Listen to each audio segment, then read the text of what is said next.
नमस्कार दोस्तों, आज की तारीख है 21 फरवरी 2026, दिन शनिवार और आज की हिंदी तिथि है फाल्गुन माह के शुक्ल पक्ष चतुर्दशी, जो कि दोपहर 1:01 तक रहेगा।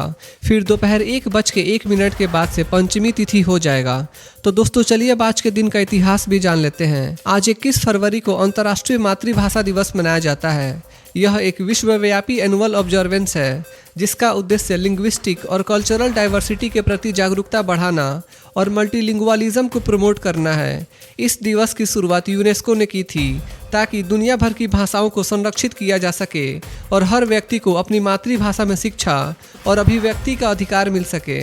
यह दिन हमें याद दिलाता है कि भाषा सिर्फ कम्युनिकेशन का माध्यम नहीं, बल्कि हमारी पहचान, संस्कृति और विरासत की नींव है। और साल 1999 में आज ही के दिन भारत के प्रधानमंत्री अटल बिहारी वाजपेयी और पाकिस्तान के प्रधानमंत्री नवाज शरीफ ने मिलकर ऐतिहासिक लाहौर डिक्लेरेशन पर हस्ताक्षर किए। यह घोषणा दोनों देशों के बीच शांति, डायलॉग और म्यूचुअल ट्रस्ट को बढ़ाने की दिशा में एक बड़ा कदम मानी गई। इसे बस डिप्लोमेसी के नाम से भी जाना गया क्योंकि वाजपेयी जी बस से लाहौर पहुंचे थे। तो दोस्तों ये था आज के दिन का इतिहास। तो चलिए अब जानते हैं आज की देश भर की सबसे बड़ी खबरें। इंडिया एआई इम्पैक्ट समिट 2026 के दौरान प्रधानमंत्री नरेंद्र मोदी ने श्रीलंका के राष्ट्रपति अनुरा कुमारा दिसानायके के साथ बिलैटरल मीटिंग की। यह मुलाकात समिट के साइडलाइन पर हुई। दोनों नेताओं ने energy, connectivity, infrastructure, health care, skilling, culture और ब्लू इकोनॉमी जैसे अहम क्षेत्रों में सहयोग बढ़ाने पर चर्चा की। प्रधानमंत्री मोदी ने कहा कि भारत और श्रीलंका के बीच रिश्ते लगातार मजबूत हो रहे हैं।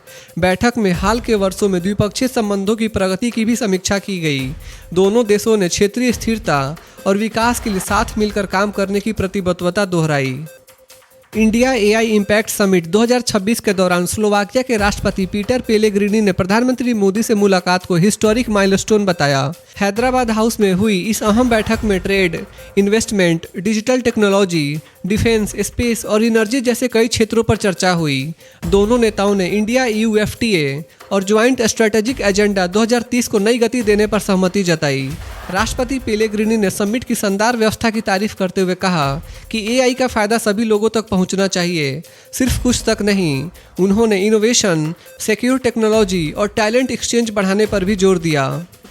इंडिया एआई इम्पैक्ट समिट 2026 के दौरान प्रधानमंत्री मोदी ने कई देशों के नेताओं से अहम बिलैटरल मीटिंग्स की।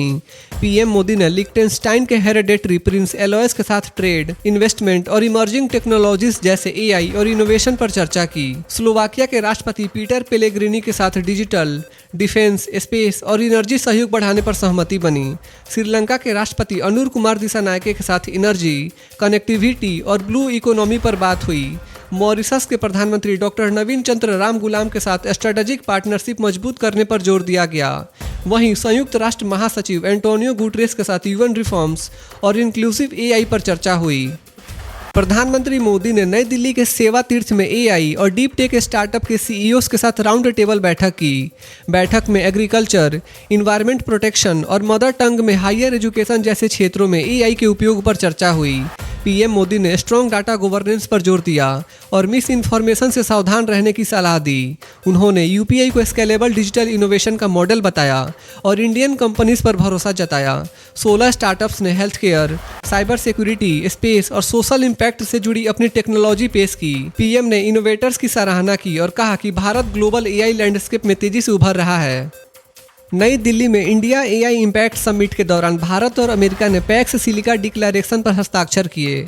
यह समझौता क्रिटिकल मिनरल्स, सेमीकंडक्टर मैन्युफैक्चरिंग और आर्टिफिशियल इंटेलिजेंस के क्षेत्र में सहयोग को मजबूत करेगा। IT मंत्री अश्विनी वैष्णव ने कहा कि भारत सेमीकंडक्टर और इलेक्ट्रॉनिक्स सेक्टर में ग्लोबल लीडरशिप की ओर बढ़ रहा है। उन्होंने बताया कि भारतीय इंजीनियर 2 नैनोमीटर चिप्स डिजाइन कर रहे हैं और देश में 10 लाख से ज़्यादा स्किल्ड टैलेंट तैयार किया जाएगा।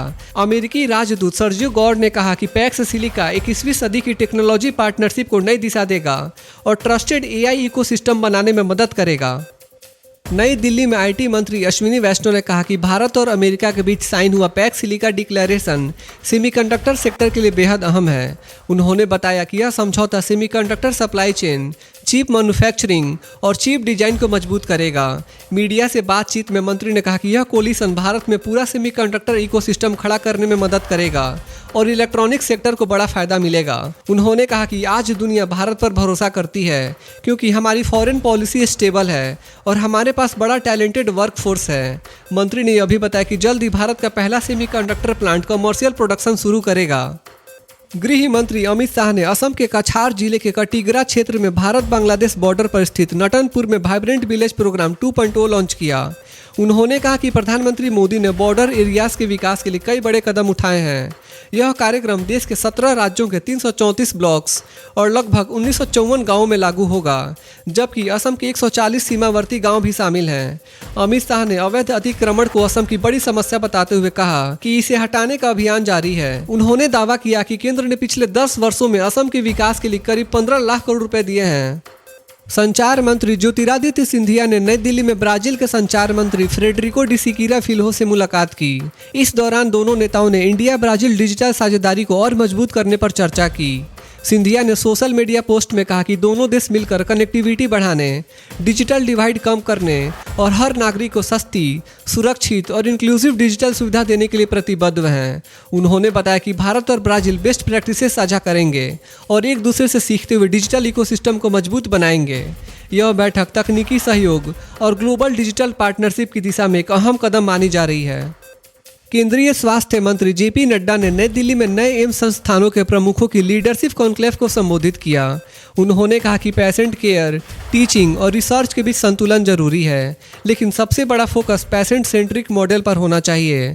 नड्डा ने स्ट्रक्चर्ड पेशेंट फीडबैक सिस्टम शुरू करने और पेशेंट सेटिस्फैक्शन बढ़ाने पर जोर दिया। उन्होंने एम्स में AI आधारित डायग्नोस्टिक्स और टेलीमेडिसिन को नियमित व्यवस्था बनाने की बात कही। साथ ही हर एम्स में जन औषधि केंद्र और अमृत फार्मेसी खोलने के निर्देश दिए ताकि मरीजों को सस्ती दवाइयाँ मिल सकें। जम्मू कश्मीर में 2019 के बाद टूरिज्म में बड़ा उछाल देखने को मिला है। 2023 से 2025 के बीच 7.85 करोड़ से ज़्यादा पर्यटक यहां पहुंचे, जबकि 2016 से 18 में यहां आंकड़ा 4.76 करोड़ था। मुख्यमंत्री उमर अब्दुल्ला ने विधानसभा में यह जानकारी दी। कश्मीर घाटी में 2016 से 18 के दौरान 59 लाख पर्यटक आए थे, जो 2023 से 25 में बढ़कर 2.42 करोड़ हो गए।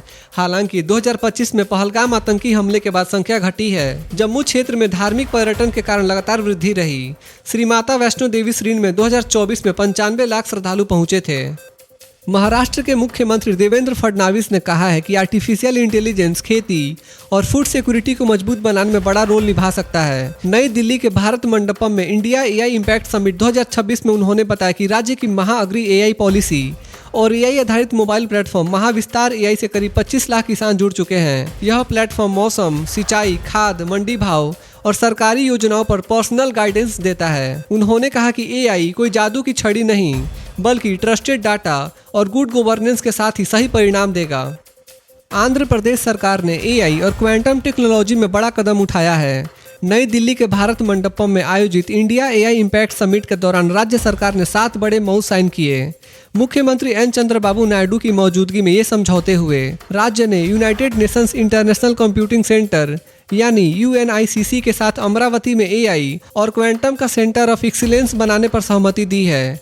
इसके अलावा भारत जिन के साथ state level AI tech hub और इंडिजिनस AI स्टैक विकसित किया जाएगा। कैलिबो AI के साथ 50 हायर एजुकेशन इंस्टीट्यूशंस में AI एकेडमीज और इनोवेशन सैंडबॉक्सेस शुरू किए जाएंगे।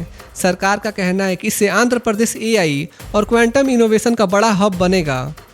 भारत सरकार ने बड़ा फैसला लेते हुए कहा है कि 1 अप्रैल 2026 से देश भर के नेशनल हाईवे टोल प्लाजास पर कैश पेमेंट पूरी तरह बंद की जा सकती है। यानी अब टोल सिर्फ डिजिटल मोड में ही लिया जाएगा, फास्टैग या UPI के जरिए। सड़क परिवहन मंत्रालय के मुताबिक इसका मकसद टोल सिस्टम को पूरी तरह डिजिटल और ट्रांसपेरेंट बनाना है। इससे लेन थ्रूपुट बढ़ेगा, कंजेशन कम होगा और ईज ऑफ कंप्यूटिंग बेहतर होगी। अभी 98% से ज़्यादा व्हीकल्स फास्टैग इस्तेमाल कर रहे हैं। फास्टैग एनुअल पास के 50 लाख से ज़्यादा यूजर्स भी जुड़ चुके हैं। सोना और चांदी के भाव में मिक्स्ड मूवमेंट देखने को मिल रही है। MCX पर सोने का भाव लगभग 1,55,300 रुपए से 1,56,000 रुपए प्रति 10 ग्राम के बीच ट्रेड कर रहा है, जबकि सिल्वर की कीमत करीब 2,44,000 रुपए से 2,46,000 रुपए प्रति किलो के स्तर पर बनी हुई है। घरेलू बाजार में प्रीसियस मेटल्स की मांग में हल्की तेजी और वोलेटिलिटी बनी हुई है, जिससे निवेशकों को भाव पर नजर रखने की सलाह दी जा रही है।